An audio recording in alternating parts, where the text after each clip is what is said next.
code of ethics says about how we should relate to caregivers. We'll discuss challenges that caregivers face. We'll talk about benefits of caregivers practicing self-care and just to discuss different strategies that can also practice um, as for self-care. So, according to John Hopkins Medicine, a caregiver is a person who tends to need or concerns. I'm sorry. So they tend to the needs or concerns of a person with a short-term or long-term limitation due to illness, injury, or disability. So actually, there are two different groups of caregivers. You want to come off of your mic because I cannot look at the chat actually. So tell me, what do you think those two groups of caregivers are? And it's not the ones who want to be and the ones who don't want to be, but what are the two groups of caregivers? Anybody want to guess?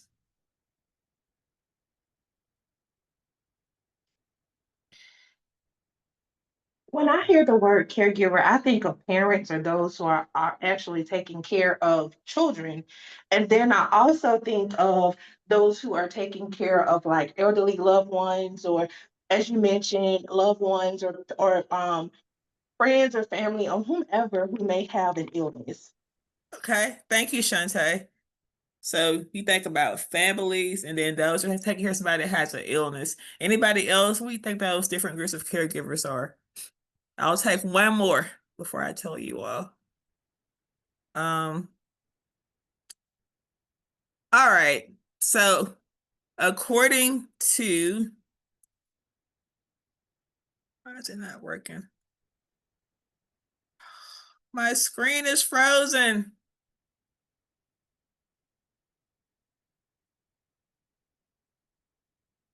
Goodness. I am so sorry, you all.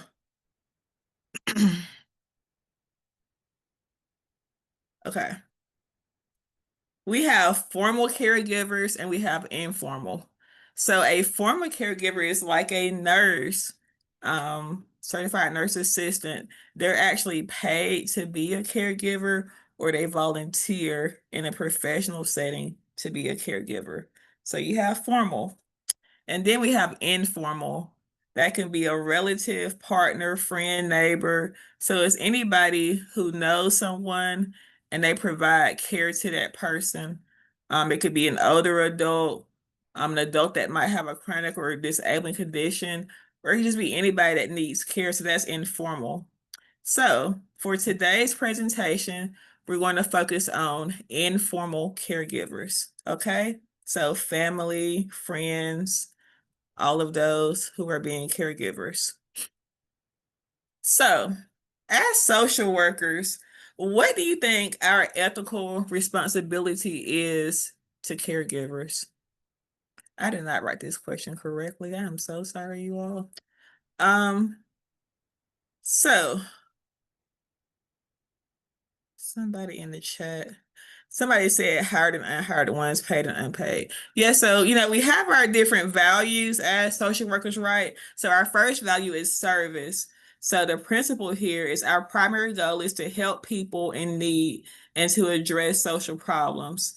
We are to elevate service to others above self-interest. We are to draw on our knowledge, values, and skills to help people in need and to address social problems. So, how does that relate to caregiving, right? You know, we have, like, I think about, like, let's say you have a patient that has an intellectual disability, right? Quite naturally, that person has to have a caregiver to take care of them. And sometimes you have to spend a lot of time talking to that caregiver about how to care for the person that's in their care. We have to give that person knowledge about what's available to help their loved one that might have this intellectual disability or a person that might have dementia. In my case, people that have cancer. I have learned so much about cancer and how it impacts people in my current role. So it can just take a toll, on the family. So families don't always know what's available for them. So that involves caregiving. And also, we talk about the dignity and worth of the individual. So we are to respect the inherent dignity and worth of the person. So again, if we have a, patient who has a caregiver, we have to respect that caregiver. And then also, one thing about it too, when it comes to caregiving, people have different cultures that they're from. So different cultures have different beliefs about taking care of loved ones. Like I was actually telling Choya when I first logged on, how when I was looking through those things, I was like, so they say that informal caregivers family. I know in my family growing up, I witnessed firsthand my grandmother caring for her brother. So I'm like, that was formal to me because that's just, what she did. And she also took care of her aunt. So from the way that I was raised, caregiving is a formal thing, it's not informal. So I thought that was really interesting that John Hopkins or whoever described it differently. But we have different cultures, so we have to understand the culture that that person is coming from and how that might, impact their loved one being more involved in their care. Because you have, like I said, you have a person that might have an intellectual challenge. They have a caregiver. Well, what about you have somebody that might be more functional? They have a caregiver. She also have different, like I think again about how I, work in oncology and I work with patients that have to get a bone marrow transplant. And so you might have a patient who, is from a different country, but their spouse is not here, right? And so one thing about the bone marrow transplant, patients are required to have a caregiver to be with them once they leave the hospital for a set period of time. Um, and so if they're here without their spouse, they want their spouse to be that person because in their, country, that's how things are done. So there's just so much that goes into it and just competence. So we just have to understand about different generations. I was talking to somebody last week. She said, I don't think that people beyond Generation X are concerned about caregivers. I was like, no, that's not true. Because I know there's a lady I follow on social media. She's called Mom of My Mom. I think she's a millennial or a Gen Z, but she was actually her mom's caregiver from age like 29 to 37. So some younger people, are being caregivers. Like I know when I was in undergrad school, we talk about that sandwich generation where a person might have their family and they're caring for their loved ones, but you have people who are having to delay, having families to be caregivers. And so I just had some different things here from our co-directors about that I thought related to caregiving. So one is it talks about our responsibilities to clients. So one code 1.14 says clients who lack decision making capacity. So when social workers act on behalf of clients who lack the decision to make informed decisions, social workers should take reasonable steps to safeguard the interests and rights of those clients. So that's why I think self-care is so important, right? Because we have this person who's caring for this client. They're like, stressed, overwhelmed, just confused, burnt out. That puts that client at risk. So that's why it's important to talk to that caregiver about self-care. Um, and if we think that this caregiver's needs are beyond what we can help, it's okay to refer that person out. So it's good to have different services on hand, like, different counselors, different groups that that person could go to that could help them to learn self-care. So, has anybody heard of this show called Call Me Kat? I can see the chat now. So if y'all want to type in the chat, I can see.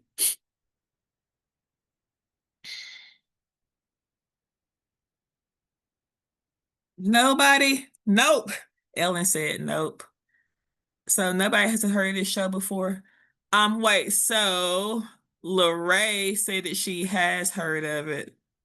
Um, so isn't it over? Yes, it is, Keldon. So it was a short run show, but it was actually about a lady who was a caregiver. she moved in with her mom. Um, I would say that she fell in that generational X bracket. You know, she was her mom's caregiver. She was single. So she was dating. So she wasn't just a cat lady. She had other things going on with her life. Um, but it just reminds me of what it's like being a caregiver. So some things that Kat dealt with. She wanted to have a baby. She wanted to date. She was running a business. She had a social life, and she was doing all these things while she was being a caregiver. So one thing I asked a question previously, what are some things that caregivers face that can be challenging? It really just depends on the caregiver. Like I said, you might have somebody who is Generation Z, they're like what, in their 20s right now. So I actually saw a story recently about a young man. He is a football player somewhere, but his mom died from cancer. And so now he's in college, like a sophomore or junior, but he's caring for his younger siblings. I think one might be a teenager and the other like young. So he's caring for his siblings as he's going to college. Can you all imagine that? He's on the football team. That's a lot for a young person to deal with, right? Um, and so you have people who are, in my age group who have parents who are getting older. And, I spent a short time being a caregiver, and we had a family member who was sick, and my mom kind of helped out with her care, and I kind of helped out with her care. So we have like different scenarios that people face when it comes to caregiving. Um, and so caregivers have needs. I always like referring back to Maslow's hierarchy of needs.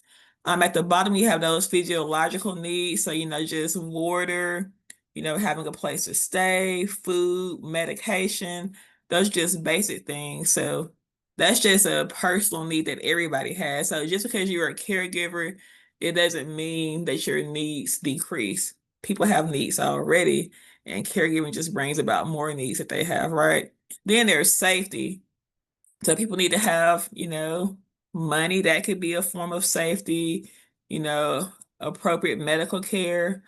There's also love and belonging. So people need to have a good support system, just connection.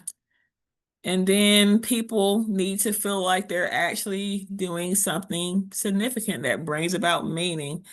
And then people need to feel like they're actually making a difference to the world around them. So those are all needs that humans have. And so caregivers have needs too. Um, and so challenges that caregivers have, one is just lack of support. It can be emotional support, financial support, or family. Um, I had a loved one that had cancer, and it's like people want to know what's going on with that person and tell you what to do, but they don't want to actually get involved and provide their physical support. Like you have to beg them for support. So that's one issue that some caregivers have. And then, financial. As I discussed earlier, I work in a bone marrow transplant clinic. So we have patients that have to get a transplant. So I don't know if you all know much of any kind of transplant. Really, a person has to relocate for a short period of time, and they're required to have a caregiver to be present with them. So that person has to take off of work to spend time with them. And so imagine, you have a spouse, you're in your 40s, you all have children, you're in the middle of your career. And so they get sick with cancer. And so they're not able to work. And then you got to take off of work to relocate to this center to get this transplant. You got to figure out what to do with the kids. It's just a lot. And so that could bring on some financial issues. Um, and then not everybody understands what that person is dealing with. So that emotional support is not there. And sometimes, too, people don't really understand their loved one's health condition. That could be overwhelming. Sometimes they're provided with all this information about what's going on. That can be overwhelming. Um, Another thing, caregivers often spend a lot of time caring for the person that's in their care that they end up neglecting themselves. So that could lead to premature death. And then there's just limited access to resources. Um, if you don't know what's out there, how can you access it, right? And then there are people who are private. Can you all think of other challenges that caregivers might face besides the ones I've listed? Have you all seen any people in your practice settings have challenges as they were being a caregiver? Burnout is a major one, Claire, yes.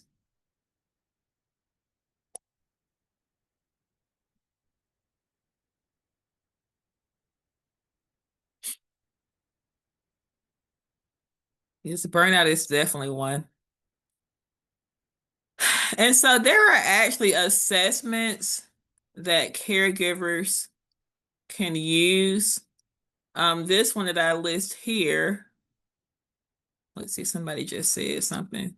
Choosing between family members. Oh my goodness. That is a big one. Grief over loved ones, new temporary normal. That is correct, Lorraine. Because there is actually a thing called anticipatory grief. Um, like I think about people that have dementia, at one point you saw this person in one way, but as that disease progresses, you start to see this new person, and as it gets more progressive, it become this other new person. So it's just a lot. Yes, dealing with their own health issues. So all of those are things that caregivers deal with. But there is actually a self-assessment here that people who are caregivers could take. I was gonna, let's see. Um,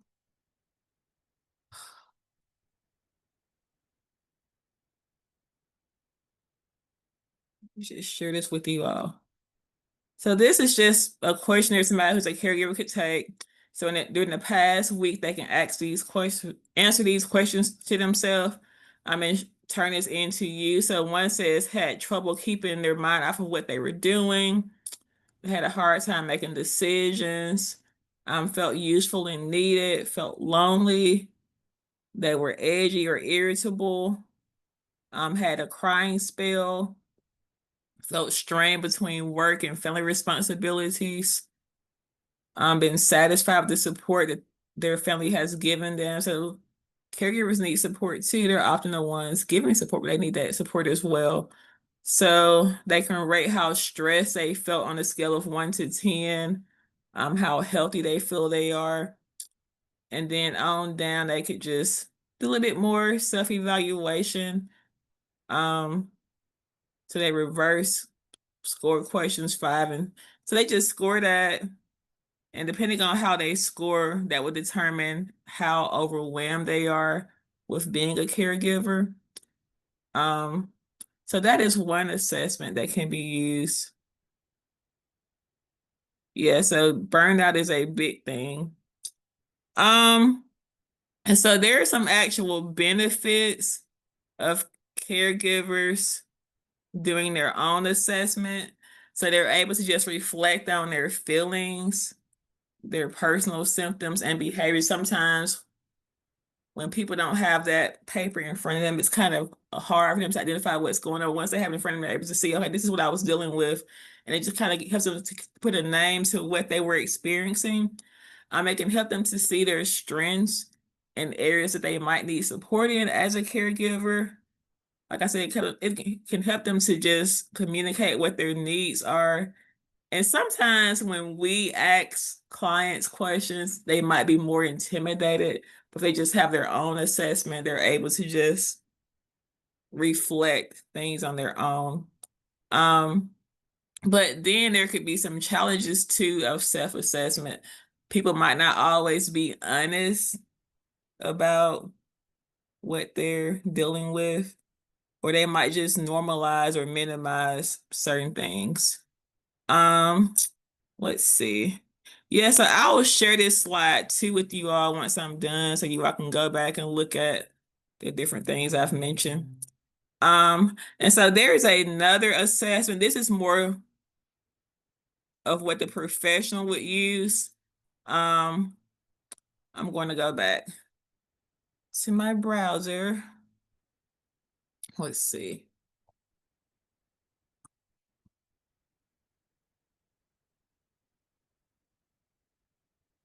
So this is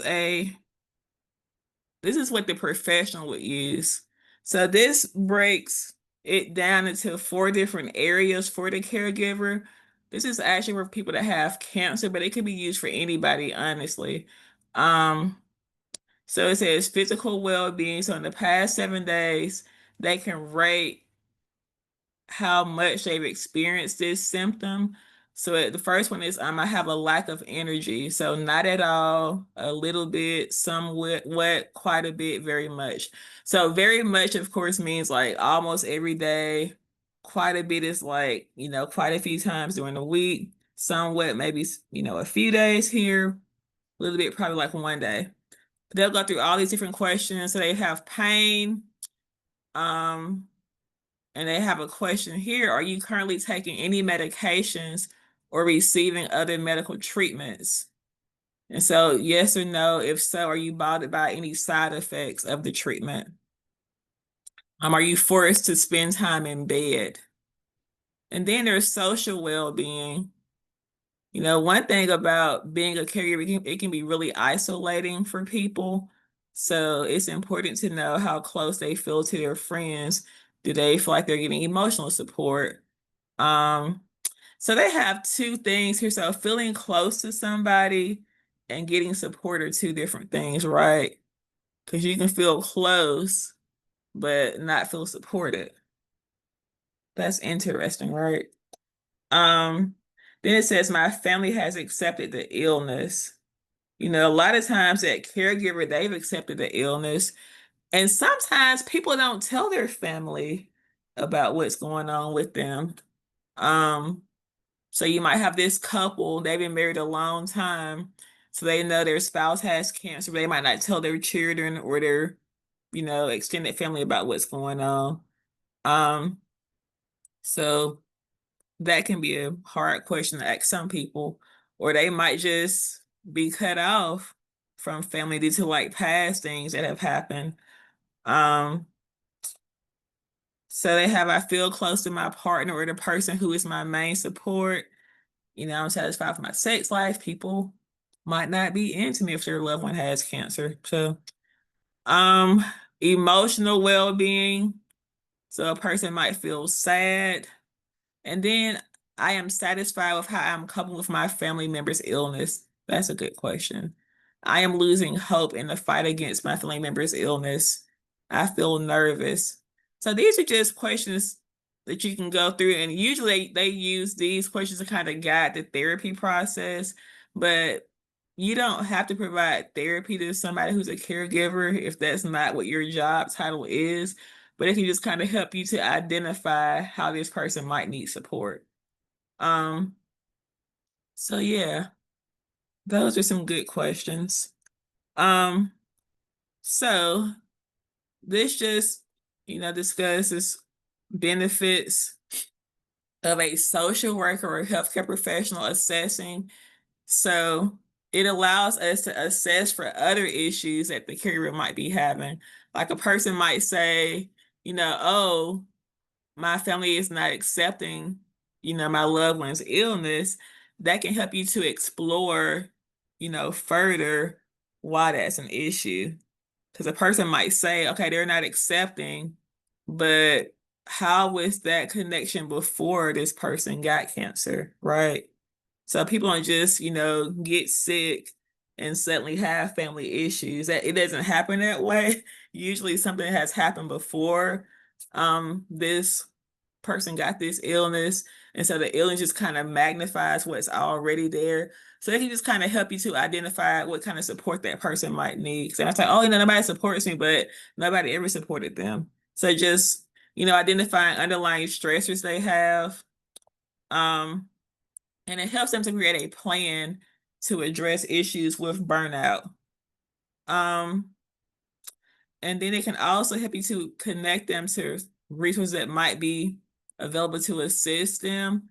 Like I know when people that have when people have blood cancers, there's a Blood Cancers United organization that helps them to connect with different resources. It was called the Leukemia Lymphoma Society. So that's one resource for cancer. People that have Alzheimer's, you have the Alzheimer's Society of Central Alabama. So just depending on, or a person just might be grieving, like somebody says, they might need a grief support group. So they might need a therapist that deals with, working with people that have dementia, who are working with caregivers who have dementia. So just depending on what their needs are, it can help you to identify how to best support them. Um, so we are going to talk about self-care. That's a major part of this presentation, right? And if we have time at the end, you all can feel free to ask questions. But we always hear about self-care. Self-care originally, was a medical term. It was a medical term that was used to describe what people can do to prevent themselves from developing illnesses. They would practice self-care as a way of prevention. So we know how we talk about, we have like primary interventions, secondary and tertiary. It's like, how we get like our vaccinations. That's like a primary prevention. So self-care was originally a primary prevention to prevent, stress and sickness. But over time, it's become more glamorous, right? But according to the World Health Organization, self-care is the ability to care for oneself through awareness, self-control, and self-reliance in order to achieve, maintain, or promote optimal health and well-being. Um, so what are some barriers that caregivers have that can impact them from practicing self-care? Anybody want to answer that?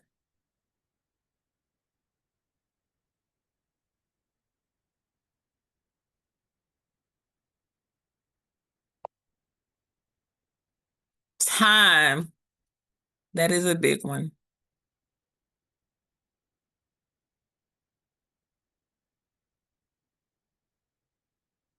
Mental illness and denial. Oh, that's good. Guilt, additional support,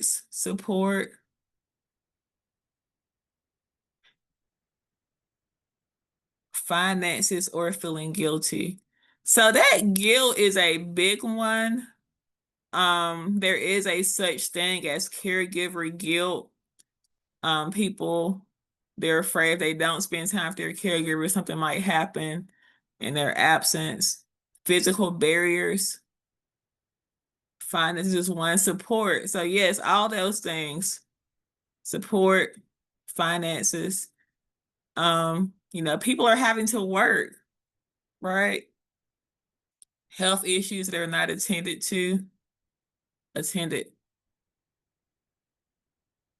Yes. Yeah, so one thing that Keldon mentioned was mental illness or denial. I think that's a really big one. Um, because you have different type of caregivers, right? You have people who are a spouse and they're taking on that role of caregiver. And so, they might have their own physical illness. And people have mental illness, mental health issues that go on unaddressed for like years and years. We got anxiety, depression. People are like, paranoid. And that could lead to some denial, non-belief. Yes, not believing this person actually needs their help. Like I know boundary issues. Um, so could you expound on that non-belief, Kelsey?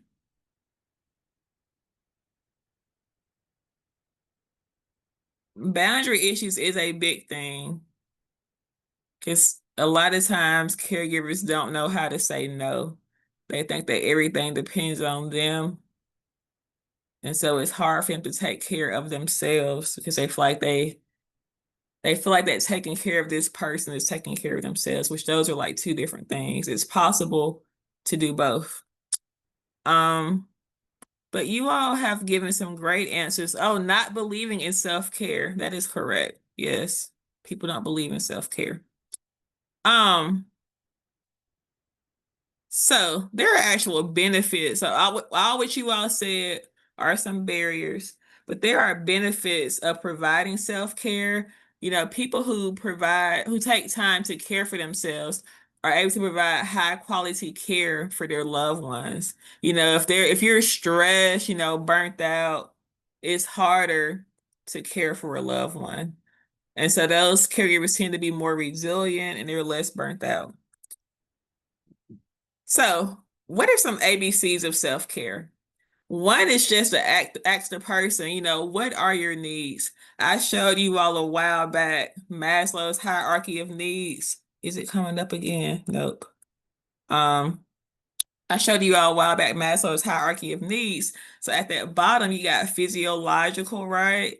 Then we have safety, love and belonging, esteem, actualization. So you can actually show that to the person. What are some things in your life that you need? And you can actually get a blank, copy of that pyramid and have them write down things in each area. What are physiological things you need? What helps you to feel safe? What gives you a sense of love and belonging? What gives you a sense of esteem? What makes you feel like that you just, are doing your ultimate best in life? So have them to identify that, right? And then just be supportive and reflect as they're creating a plan. And then communicate, that although you wrote these things down at this moment, these can change. So you might have one plan, it does not have to stay that same way. So, but there are some practical things that caregivers can do that do not cost any money, you all. So self-care does not have to be expensive. Self-care is things that we do daily to take care of ourselves. All right. So we have to eat daily, right? We have to take a bath daily, right? People call those like hygiene things, but I think that those are self-care. Um, you know, doing like a facial, that could be a form of self-care. Okay, so deep breathing, that is one form of self-care. So I actually did this during my presentation, you all. So if you all want to pause for a moment, let's actually pause and let's practice doing a deep breathing exercise. All right. So pause for a moment and inhale through your nose. 1, 2, 3, 4. Hold your breath. Exhale through your nose. 1. I'm sorry. Let's start over. I did it wrong. Inhale through your nose. 1, 2, 3, 4. Hold your breath. 1, 2, 3, 4. Exhale through your mouth. 1, 2, 3, 4, and hold. That is just a breathing exercise that caregivers can do because sometimes they're always on the run. They don't take time to breathe. They're going from one thing to the next. So it's just good to just take time and breathe. Another thing is water. A lot of times we are sick because we're not hydrated enough. So it's good to have water. There are different theories about how much water a person should have. The goal is to be consistent with your water intake. Um, but they say you should have half your body weight in ounces of water. So if I weighed 150 pounds, I should have 75 ounces of water. And then there are people who just say you should have 8-ounce glasses of water. That's fine. So it's just you want to be consistent with it. And then a very important thing, caregivers get overwhelmed, they're tired, they're burnt out. Adequate sleep is important. So everybody should get between 6 to 8 hours of sleep. Some need more, some need less. I know I probably need between like 7 to 7.5 to feel rested in the morning. But the goal is to get however many hours of sleep every night, to go to bed at the same time each night. So whatever that bedtime is, wake up at the same time each day and just be consistent with that and just making sure their room is adequate for sleep. So it should be a dark room, no electronics, things like that. But it's kind of hard to have a room with no electronics when you're a caregiver. Um, so so they would have, if they're a person that has a person that's in the home with them, they have to make sure they have a, adequate bedtime for the person that they're caring for. But that's not always possible either. So sleep is a good thing, but there are some issues that can cause the caregiver to not get adequate sleep. Um, so when they can rest, it's just encouraging them to rest as much as possible. And then just eating. I thought she was so cute, you all. So caregivers should eat 3 meals a day. They should have healthy foods, healthy snacks. People sometimes don't eat, and that can take a toll on their body as well. Or they might just start eating things that are not healthy. Like she has an apple or peach here that's healthy. Um, Social support. So there are different support groups that people who are caregivers could be a part of. There are in-person groups, there's online groups. There's a thing called Discord. Have you all heard of Discord before? Is it called Discord? I think it's called Discord. But they have like this whole caregiving, you know, Discord. And it has like a section for like young caregivers. It's a section for people who are like LGBTQIA. They got one for that group. They got, it's just like, if you just want to vent, there's a section for that. If you just, you like a resource, you're gonna create your own journal about your experience. It's a safe space for people who are caregivers to, just process what they're dealing with and get support from other people. And also just having friends who they can talk to, that could be helpful for caregivers. So, like, as I mentioned earlier, people might feel close to their friends but not feel supported. So just helping them to identify, who are people in your life who can actually provide some tangible support that you need. Maybe they might need somebody to go to the store for them. So who are those people? Maybe you need to do somebody to take this person to their appointment today while you stay at home and take a nap. Who is that person that can do that? So just helping us to identify who those people are. So we talked some about the eco map in school. So that could be a good, thing to do to help them to identify those different supports. And then there's spiritual. So that's personal, right? Maybe this person feels supported in that way by going to church, by praying, listening to music. It could be journaling, being in nature. So helping them to identify what helps them to feel connected to their higher power. Um, and then there are other things that caregivers can also do as well. One big thing, I'm a big supporter of journaling. So journaling is like, it's simple. This book came from Walmart. It's just got some pages.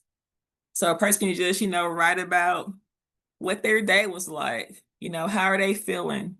And what are they thinking about?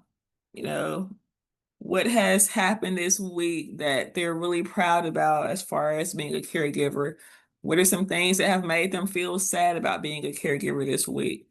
They could talk about what they're grateful for, changes they've noticed in their loved ones for the good, change they've noticed for, the bad. And they can have different notebooks for different things. So I actually found this one link here. It's called the Caregiver's Companion. They have different writing prompts there. But yeah, those are, oh, I kind of got through this fast. I found this. This is through a website called Substack. Have you ever heard of that before? But I was just typing in caregiver's poem. And so I actually found this poem on Pinterest, but it ended up connected to the lady's Substack page. And I thought it was a really good poem. So I asked her if I could share it. She said I could share her poem with you all. But it says, calm in chaos, your gentleness appears, always on the clock, even through the tears. Rarely gets a break, yet always on time. Even when tired, you are the paradigm. Grief and gladness walk hand in hand on the same day. If duty calls, you know how to make a way. Victorious, you stand steadfast in this race. Excellent with your care, you deserve a loving embrace. Resolute in your giving, respected by all. Suffice is to say, you're someone's miracle. So I thought that was a really nice poem that sums up what it's like being a caregiver. They have to be calm in chaos. They might be feeling overwhelmed themselves, but oftentimes they appear to just be so gentle. They're always on the clock, even when times are hard for them. They rarely have a break, yet they're always available. Even if they're tired, they're there to make a difference.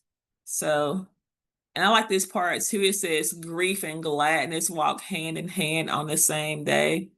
I know it can be hard for people to see their loved one be in a certain state, but at the same time, I think a lot of people who take on the role of caregiver, who, embrace it, they often are grateful to be able to be a caregiver. It's not something that everybody has a privilege to do. Um, but yeah, that was a really beautiful poem. So I just have some references here. I did want to share this one thing with you all. Um,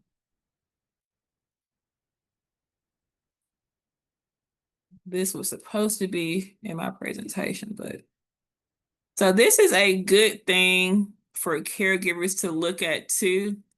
So I don't know if you are familiar with dialectical behavior therapy, but they have like different skills that people can use that can just help them to learn how to manage stress. So since people who are caregivers are so overwhelmed, this could be a good strategy for them. So I'm going to make this small in case you all want to do a screenshot. Um,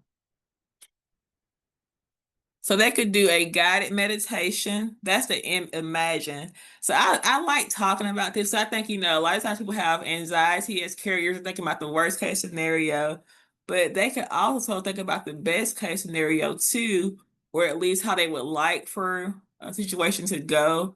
So with the eye, they just visualize that this is going to go well. M is meaning, what are you learning as you're being a caregiver? How is this helping you to grow? What are some positive things that can come out of this experience as being a caregiver? P is just pause, just taking time, a few moments to just take a deep breath, get in touch with themselves, pray or meditate. R is relax your muscles, just unclench your jaw, do a self massage. O is one thing at a time, stay in the present moment. Depending on what this person's health is, people might find themselves thinking about what's going to happen when this person is not here, but just encourage them to be in the present moment, um, and thinking about what's in front of them. And if there are things they need to do, just focusing on, what you can do today and just go to the next thing, but not being so overwhelmed about everything at once. And then just taking a break, encouraging them to just get up for, 5 minutes, go fix you a sandwich, come back, and sit down with your loved one. Um, again, who's that friend that could maybe, spend time with your loved one while you go to the store, go to the park, encouraging them to take a vacation, not just going to Hawaii for a vacation, just taking a vacation, like a break from being a caregiver from time to time. And then just practicing positive self-talk, encouraging them to, say positive things to themselves, remind them of what they're doing. It's really tough being a caregiver, but they took on this role. So just encouraging them, being a cheerleader for them. So I like this improve. This is from DBT. So it's one thing that people who are caregivers could actually use. They can just, take one thing. Maybe it's just they're learning how to take a break. That could be their one task, for this next few weeks, just learning how to take a break from caregiving. Um, learning how to ask for help.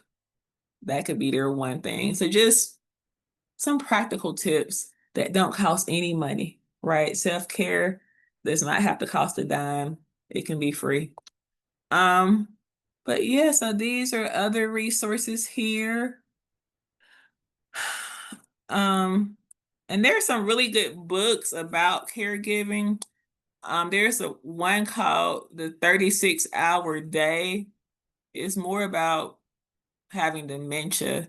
This book called Already Toast is about burnout as you're being a caregiver.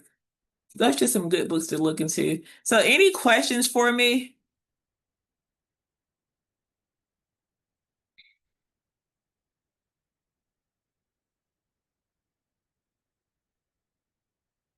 No questions?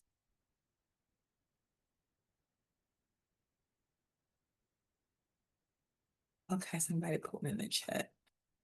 Um, oh, thank you, Ellen. Let's see. Yes, I will share the slides, Donna.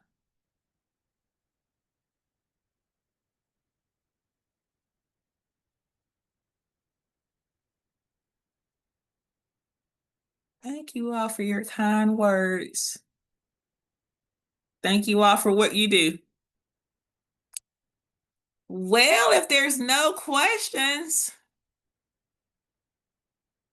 thank you, Aaron.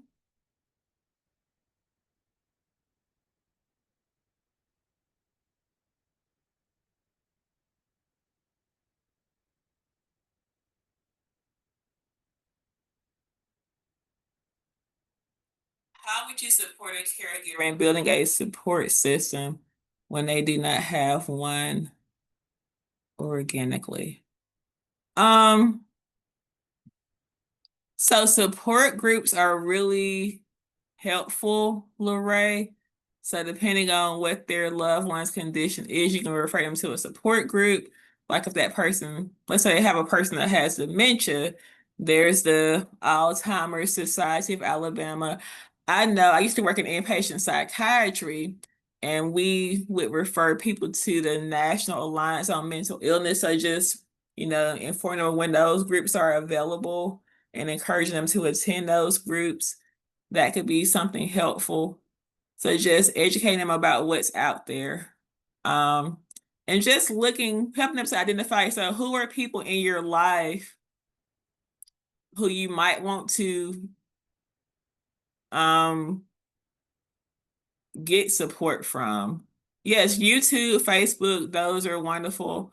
Like I mentioned earlier, there's a lady called Mama My Mom on Facebook. She also has like a caregiving group. There's a dementia care blazers.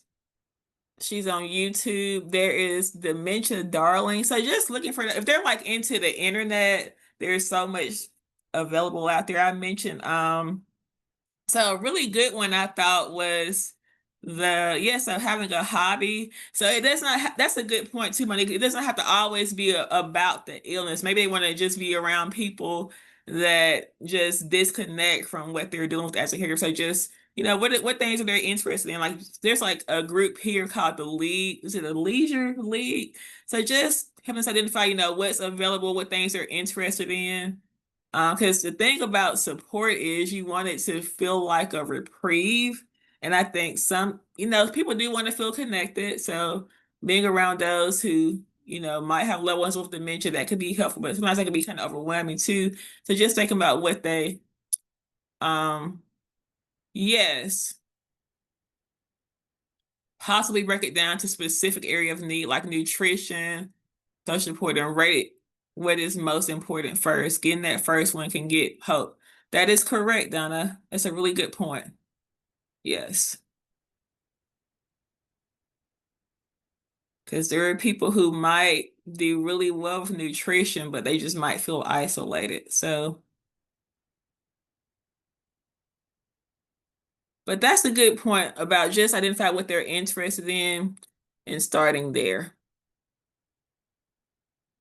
Because once they feel connected, they can start to open up about what they're experiencing as a caregiver.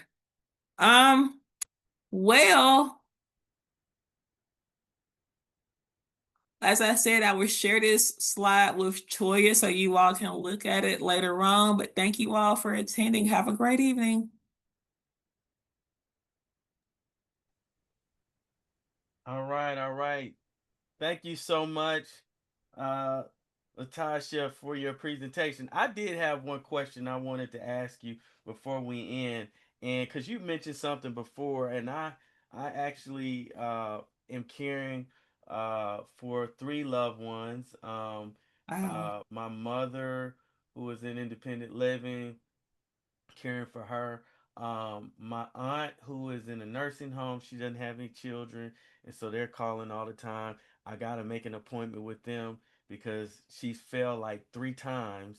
Oh, wow. Yeah, and anyway, that's a whole nother thing. I used to work in healthcare, and it just shit. So we're trying to get that meeting going. And then my uncle, who is demented, and but he lives alone. He's has dementia, but he's able to still live alone, but we had to take his car from him, things like that, right? And so Mm-hmm. he doesn't have any. Well, he does have a child, but she's not involved. But how do you create like a guilt free zone or guilt free boundaries to do what you feel is best for the person or the individual that you're caring for when you have family members who are not so much involved but have very strong opinions about what you should and shouldn't be doing as far as the care. That involves just your personal self-talk, what you're telling yourself Mm-hmm. about, just make sure that you know that you're doing the best thing for your loved one and reminding yourself of that because people have their opinions. I Yeah. know as I was caring for my dad, people had their opinions. So I'm like, you all aren't here, so you can't really Exactly. suggest anything, but you know what you're doing and just focus on that. Definitely. Good stuff. Good stuff. All right. Well, we appreciate this presentation that you have given us. And I want to keep everybody in tune that we will be having another presentation on next month, October. We are putting the finishing touches on that. And you should be receiving some updates on that. Let me see if I can get a direct date. Um, Yeah, okay. So, yeah, I don't think that we have a date nailed down, but we do have a speaker for this event. So we'll be putting that information out. So just stay tuned. And again, you will be expect to receive this continuing education within the next couple of days. Hopefully we could get it to you by tomorrow. But if you have not received it by Thursday, certainly message us and we'll make sure that we get onto that for you. Again, thanks again for attending, and we will see you all soon. Thanks a lot. All right. Bye bye.